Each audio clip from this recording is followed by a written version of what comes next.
किसी ने बड़े कमाल की बात कही है कि एक वो है जो हमें देता बेहिसाब है और एक हम हैं जो नाम भी जपते हैं तो गिन गिन कर। एक बहुत ही आलसी लड़का था, कोई काम नहीं करना चाहता था। उसे किसी ने बताया कि एक आश्रम है, वहां पर जाओ, आराम से रहो, 2 समय का भोजन मिल जाता है, बीच में नाश्ता मिल जाता है। उसने कहा बढ़िया। सारे काम छोड़ करके, सांसारिक जीवन छोड़ करके उसने कहा बाबा बनूंगा। चल दिया। भोला भाला था, आलसी था, वहां रहने लगा। जो आश्रम में गुरुजी थे उस समय पर प्रवचन देते थे, बाकी समय आराम करता था, भोजन कर लेता था, सो जाता था, भरपेट खाना मिलता था।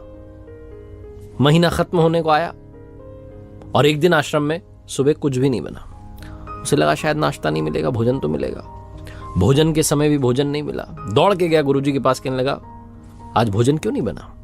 गुरुजी ने कहा बेटा आज एकादशी है, जितने आश्रम के सदस्य हैं सबका उपवास है और तुम्हारा भी उपवास है, आज भोजन नहीं बनेगा। आलसी था लेकिन भूख बहुत लगती थी। इसने कहा नहीं, ऐसा नहीं हो सकता, मुझे तो भोजन करना है। गुरुजी ने कहा ठीक है, जाओ भंडारे में से ले जाओ सामान और बाहर ले जाके, आश्रम में नहीं बनेगा, बाहर ले जा करके बना लो। याद रखना भोजन बनाने के बाद सबसे पहले भगवान को भोग लगाना, फिर तुम प्रसाद पाना। उसने कहा ठीक है। वो लड़का अनाज लेकर के चल दिया, बाहर जाकर के भोजन पकाने लगा। भोजन तैयार हुआ, उसके बाद कहने लगा प्रभु श्री राम आइए, पधारिए, भोग लगाइए। और उसे जब लगा कि भगवान तो आ नहीं रहे भोग लगाने के लिए, तो कहने लगा कि मुझे मालूम है आपको तो अच्छा खाने की आदत है, मैं बना नहीं पाया, मुझे बनाना आता नहीं है, रूखा सूखा जो बना। भगवान श्री राम उसकी इस सरलता पर प्रसन्न हो गए और दर्शन दे दिए। उसने देखा कि भगवान श्री राम आए हैं और साथ में माँ सीता भी आई हैं। उसने 2 लोगों का भोजन बनाया था, एक अपना और एक भगवान का। अब क्योंकि माँ सीता भी आई थी, भगवान भी आए थे, तो उसने वो प्रसादी भगवान को उनके ग्रहण करने के लिए सामने रख दी। भगवान श्री राम ने, माँ सीता ने भोजन किया और उसके बाद वो जाने लगे। तो इस भक्त ने, जो भोला सा आलसी सा भक्त है, इसने कहा कि प्रभु आप आए, आपके दर्शन हुए, बड़ा अच्छा लगा, मुझे खाने को कुछ नहीं मिला लेकिन कोई बात नहीं, बस एक आपसे विनती, अगली बार जब आप आए तो कितने लोग आएंगे ये पहले बता दें, ताकि मैं उतने लोगों का भोजन बना के रखूं। भगवान श्री राम फिर से मंद मंद मुस्कुराए और अंतर ध्यान हो गए।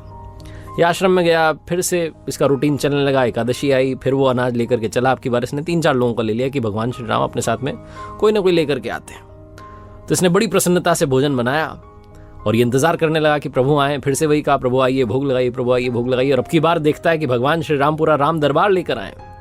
भगवान श्री राम, माँ सीता, भ्राता लक्ष्मण, शत्रुघ्न, भरत, हनुमान जी सब आए। अब इसने 3-4 लोगों का भोजन बनाया था, अब की बार फिर कम पड़ गया। इसका दिमाग ठनक गया। इसने कहा कोई बात नहीं। इसने प्रसादी ग्रहण करने के लिए सामने रख दी, उन्होंने भोजन किया और चले गए। अब की बार भी भूखा रह गया। फिर से आश्रम गया, वही रूटीन चला। फिर एकादशी आई, गुरुजी को कहने लगा कि गुरुजी अब की बार मुझे थोड़ा ज्यादा अनाज चाहिए। गुरुजी का दिमाग ठनका कि कर क्या रहा है, ये कहीं ले जा के बेच तो नहीं रहा है। तो उन्होंने कहा ठीक है, भूख से परेशान रहता है। इसने कहा कि नहीं, मैं परेशान नहीं रहता हूँ, बहुत लोग आते हैं प्रभु के साथ में, उनका भी तो भोजन कराना होता है। तो गुरुजी को लगा पागल हो गया। लेकिन गुरुजी ने सोचा कि एक बार चल के देखते हैं क्या करता है इस अनाज का। वो जो भक्त था भोला सा, वो लेकर के पहुंचा सारा अनाज और पहुंच गया नदी के किनारे और वही प्रेम से जो था पुकार लगाने लगा। लेकिन अब की बार उसने भोजन बनाया नहीं। उसने कहा मैं तो सामान रख लेता हूँ, वो आएंगे, जितने आएंगे खुद बना के खा लेंगे। गुरुजी छुप करके सारा देख रहे थे कि ये भोजन तो बनाया नहीं इसने, और आवाज लगा रहा है प्रभु आओ प्रसादी पाओ, प्रभु आओ प्रसादी पाओ। वो भक्त देखता है कि वाकई में प्रभु श्री राम पधारे हैं। अब की बार तो बहुत सारे लोग आए।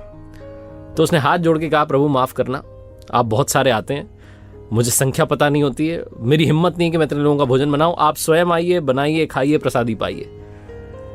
तो भगवान श्री राम मुस्कुराए। उन्होंने कहा अपने बाकी राम दरबार के साथियों से कि आओ भाई सब भोजन बनाते हैं। जो गुरुजी थे वो चुप करके देख रहे थे, समझ नहीं पा रहे थे कर क्या रहा है। तो दौड़ के आए, कहने लगे तुम अब तक भोजन बनाया क्यों नहीं, कर क्या रहे हो, देख क्या रहे हो उसको।